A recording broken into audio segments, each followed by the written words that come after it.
onde você não falava uma palavra a não ser Deus. O próprio Falcão, todo mundo, assim, a gente percebe que a galera por mais que a gente vê na mídia uma coisa que não é positiva, a gente percebe que também tem o lado positivo está muito forte. E as pessoas que estão trazendo esse lado positivo são pessoas que têm uma responsabilidade muito grande. Então eu percebo também o lado, tipo, às vezes a gente fica dando tanta corda para um lado que não é bom dentro daquilo que a gente acredita, que a gente esquece de ver o lado bom.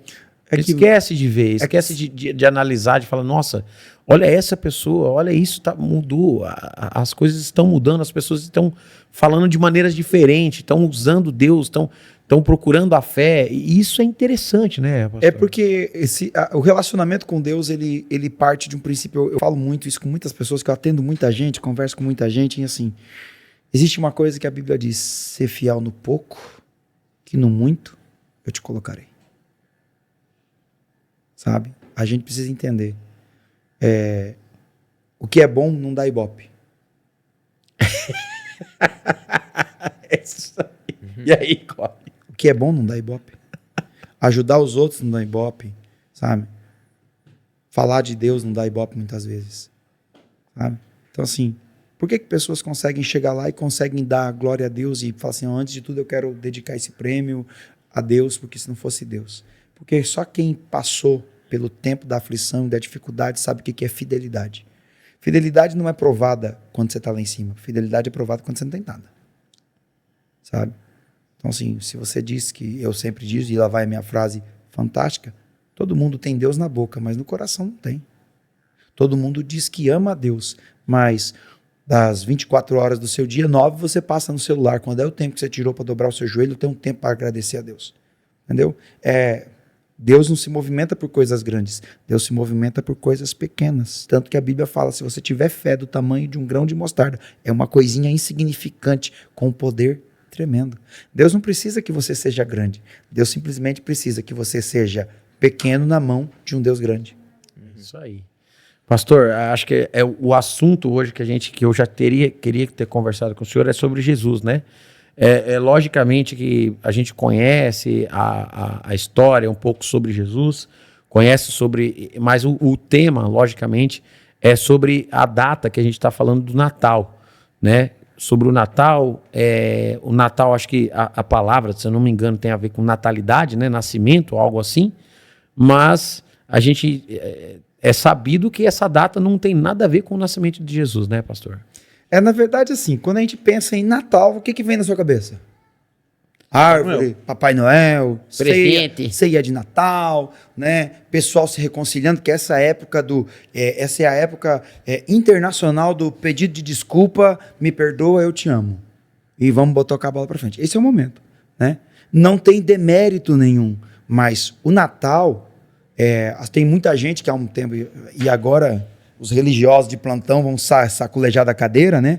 Por muitos anos, as pessoas meteram o pau no Natal, né? Principalmente as pessoas, de um ponto de vista de entendimento delas, elas meteram muito pau no Natal, árvore de Natal, porque não pode comer no Natal, cristão não pode... não é verdade, sabe?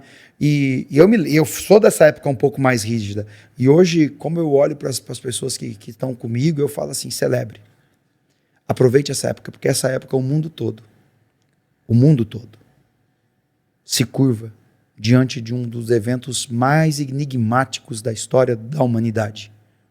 O profeta Isaías, no Velho Testamento, anunciou o nascimento de um menino, dizendo que o seu nome seria maravilhoso, conselheiro, Deus forte, Pai da eternidade, príncipe da paz. O mundo todo hoje referencia o nascimento de Jesus. Jesus não nasceu em dezembro. Historicamente comprovada pelos estudos, Jesus não nasceu. Lógico que a tradição, a Igreja Católica trouxe isso, colocou, ajeitou. Mas o que me importa? O que importa é que o nome dele está sendo colocado lá em cima. Hoje nas igrejas, em todos os lugares, você vê as pessoas se reconciliando. Isso não é obra de uma árvore, isso não é obra de um bom velhinho. Se as pessoas estão se reconciliando, se as pessoas estão sentando numa mesa hoje, isso é obra de um homem chamado Jesus. Um menino que nasceu na cidade de Belém. O cara que nasceu na simplicidade. Provavelmente em abril. Pois é, entre meados de março e abril. sabe? Então, é isso, por exemplo, eu tive em Israel e eu entrei na igreja. O pastor foi para Israel, aí. Entendeu? Então, assim, eu fui em Israel e eu fui na igreja onde se dizem que foi nos porões dessa igreja foi construído em cima da onde Jesus nasceu. Tem lá um símbolo, olha, aqui era a manjedoura, é uma caverna, né, embaixo da igreja, né, você entra assim todo abaixadinho e tal. Então assim, você tem, então, poxa vida, eu entrei naquele lugar e falei assim, poxa vida, né, em dizer, não posso comprovar, mas tá lá, tá dizendo, tá todo mundo dizendo, quem sou eu para não dizer, caramba, sabe? Mas a história diz isso, que Jesus, então em meados de março, abril, Jesus, mas o mundo hoje se curva, sabe? Amanhã, dia 24, à meia-noite, todo mundo vai estar dizendo, olha, Jesus nasceu, sabe? O Salvador do mundo. E há quem ainda discorde, mas história... Eu tava falando isso para um menininho lá na igreja. Eu falei assim, a história da humanidade, ela é dividida antes e depois de Cristo. Se não fosse um fato tão consistente e tão sólido, não haveria por que colocar antes de Cristo e depois de Cristo. Então é um marco. O Natal não é só presente, o Natal não é só festa, mas o Natal é uma oportunidade única e exclusiva para lembrar as pessoas que existe alguém que nasceu para mudar a história da humanidade, que está disponível para quem quiser. Legal. Entendeu? É muito massa que tinha essa